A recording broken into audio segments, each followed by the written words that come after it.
ইলিশ মাছ আমার খুবই ফেভারিট একটা মাছ। আগে আমি আপনাদের সাথে শেয়ার করেছি। আজকে ইলিশ মাছেরই খুবই সিম্পল একটা রেসিপি শেয়ার করি আপনাদের সাথে। সেটা হচ্ছে ইলিশ মাছের ঝোল।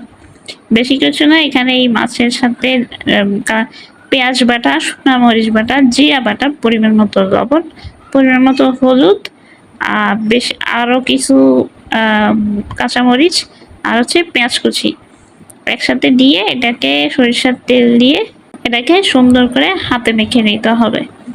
আমি আগে যেই কয়েকবার মাছের অনেক রেসিপি শেয়ার করছিলাম ঠিক ওভাবেই হাতে মেখে নিয়ে এখানে পরিমাণ মতো মাছের ঝোলের পানিটা দিয়ে দিতে হবে। যেহেতু এটা মাছের ঝোল হবে, এটা এইভাবেই চুলায় বসিয়ে দিন, দিয়ে এটাকে রান্নাটা করে ফেলতে হবে। যেভাবে রান্না করতে হয়, খুব বেশি নাড়াচাড়া করা যাবে না। একটা টিপস আমি বলে দিই, ইলিশ মাছে কখনো রসুনটা ব্যবহার করবেন না। রসুন ব্যবহার করলে ইলিশ মাছের আসল যে স্বাদটা, যে ঘ্রাণটা, সেটা বিকৃতি ঘটে।